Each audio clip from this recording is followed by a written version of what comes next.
the CyberHub bunker and studio, you're tuning in to the CyberHub Podcast. And now for your host and CISO, James Azar. Happy Monday, folks. Welcome to another episode of the CyberHub Podcast Practitioner Brief. James Azar here with the latest of what's going on in the world of cybersecurity.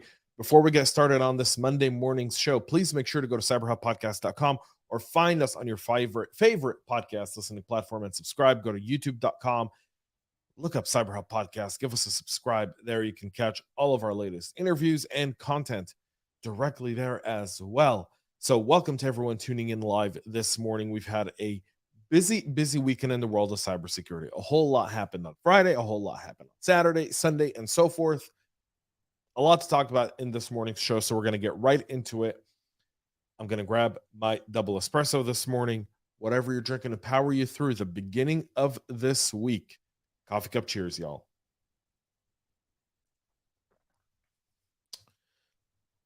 Thales is denying getting hacked as a ransomware gang releases gigabytes worth of data. The French aerospace defense and security giant Talus claims to have found no evidence of its IT systems being breached after a well-known ransomware group published a gigabytes worth of data allegedly stolen from the company. The 9.5 gigabyte archive file apparently containing information belonging to Talus. The malicious hackers previously announced that they would make the files public unless they were paid a ransom. The leaked files seem to include both technical and corporate documents. The criminals claim to have obtained highly sensitive information related to company operations, as well as commercial documents, accounting files, customer files, drawing of client structures, and softwares. Talus has confirmed that a breach had occurred, just not of its own systems. Its security experts are aware of two likely sources of theft. One of them confirmed to be a user account of a partner on a dedicated collaboration portal, which resulted in the disclosure of a limited amount of information. And they're reiterating that there is no impact to the group's operation as of now. Le Monde has reported that the leaked data is related to contracts and partnerships in Malaysia and Italy. LockBit has recently announced that they're targeting car part giant Continental. The company announced being targeted in a cyber attack in August. So you're obviously seeing this kind of take place here, and we'll see how this ends up. We'll be keeping a close eye on this, and like every other story I bring y'all, my concern here is, one, if this is truly a supply chain, and this kind of shows you the challenges of your supply chain. If your supply chain was compromised and that's how they got your data, and you still can't point the finger as to how, just shows either the lack of visibility, the need for better security around supply chain, and so much more. Cookies for MFA Bypass are gaining traction among cyber attacks. Multi-factor authentication, which allegedly stops 99.9% of all cybercrime. Hell, everyone, just use MFA and you don't need anything else. Well, that's proven to be untrue. If you don't believe me, go to YouTube, watch the first video right there, Hacking MFA with the great Roger Grimes. You can see all about how this is a legitimate threat, and that multi-factor authentication is just one step in a greater security layered approach to a defense in depth and layered security approach. Lapsus is needing to gain access to systems compromised. It not only searches for passwords, but also for session tokens. That's right, cookies used to authenticate a device or browser as legitimate. This kind of goes into the implementation of MFA. This is where this is so critical. A lot of people do one MFA, log in, people don't log out. That session cookie stays alive for a very long period of time, meaning if that session cookie gets hacked, chances are those users are going to be able to use that session cookie to gain access, and your MFA has been rendered to be moot. So demonstrators at CyberArk have shown how attackers can steal session cookies, then use them to gain access to business and cloud services. The crazy part, according to them, is that this applies to all types of MFA, because stealing this cookie bypasses both authentication and authorization. Once you have authenticated using multi-factor, that cookie is established on the endpoint and the attacker can use it for later access. Just kind of shows you the need to really implement MFA effectively. And over a period of time, this is going to be significant for a lot of practitioners as we look for ways to improve MFA deployment and management. And MFA is not something you can turn on and let go. What we're understanding here more than anything is its implementation and management are really important. CISA has released a decision tree model to help companies prioritize vulnerability patching. The SSVC provides a customized decision tree model, a tree model that assists companies in prioritizing vulnerability response.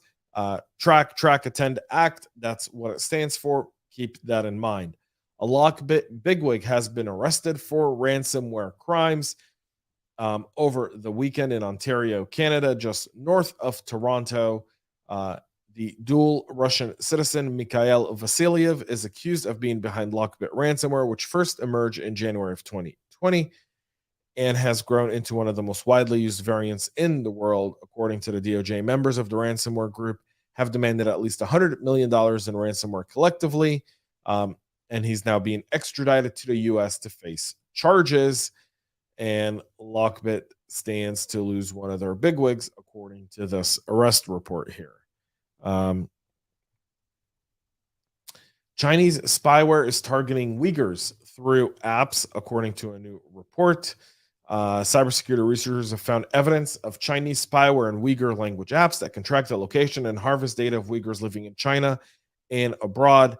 Uyghurs, who are a Turkic Muslim minority predominantly in China's northwest region of Xinjiang, where a recent UN report said Beijing has committed crimes against humanity.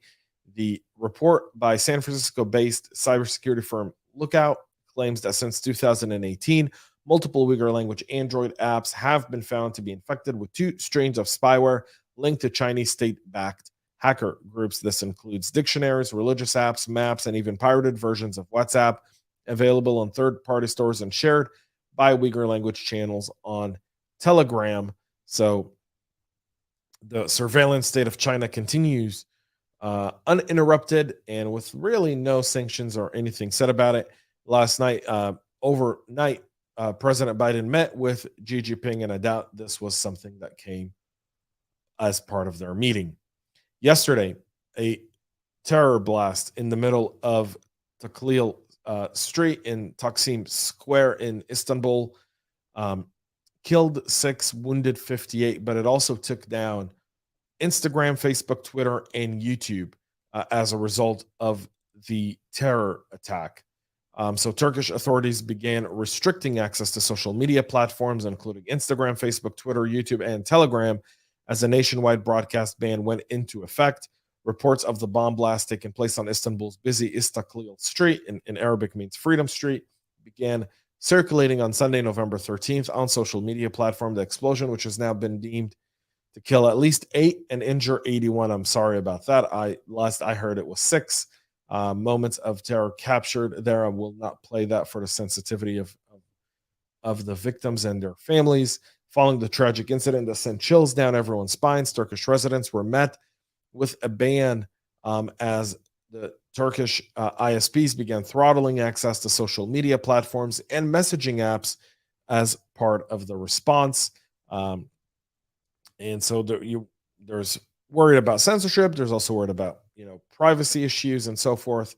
And all of that was there as well. But nonetheless, my thoughts and prayers go out to the Turkish people and the 8 victims and 81 injured as they were just going about their day. Terror has no place in our world today.